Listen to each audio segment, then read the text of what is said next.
आधे से ज्यादा प्रॉपर्टी टीएमसी के जो लीडर्स हैं अपने नाम कर चुके हैं। वक्फ के प्रॉपर्टी से यतीम खाना चलता है माइनॉरिटीज का। वक्फ के प्रॉपर्टी से हम लोग देख सकते हैं हॉस्टल चलता है, गर्ल्स स्कूल चलता है, गर्ल्स कॉलेज चलता है।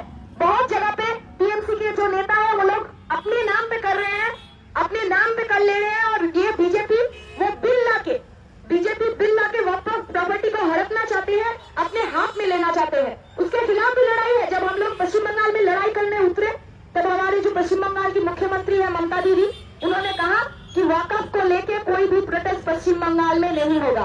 अगर वक्फ को लेकर प्रोटेस्ट करना है तो दिल्ली चले जाओ।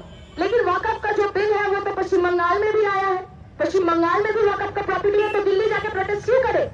इसी तरीके से एक ना एक करके जो बीजेपी की सरकार की पॉलिसी है वही पॉलिसी हमारे पश्चिम बंगाल में लाई जा रही है।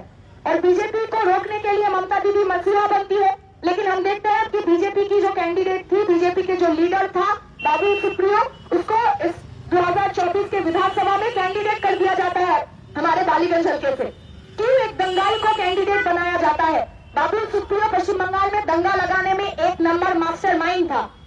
आसनसोल में जिस इमाम के बेटे का हत्या हुआ था, उसका बाबुल सुप्रियो का हाथ उसके खून से रंगा हुआ था, फिर भी बाबुल सुप्रियो को कैंडिडेट किया गया हमारे पश्चिम बंगाल में इस बालीगंज विधानसभा में।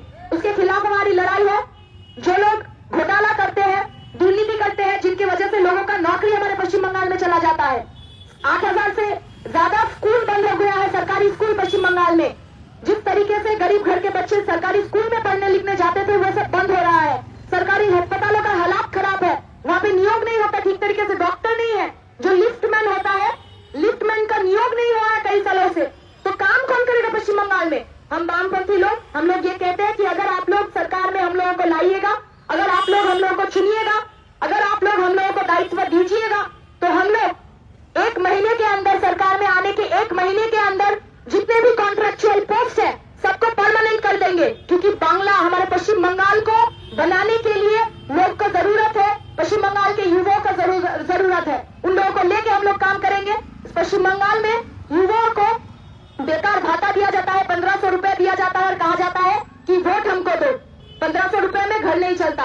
हम कहते हैं मिनिमम मजदूरी 26,000 होना चाहिए। मिनिमम काम का मजदूरी जो है वो 26,000 होना चाहिए। हम अगर सरकार में आए तो हम वो करेंगे ताकि इतने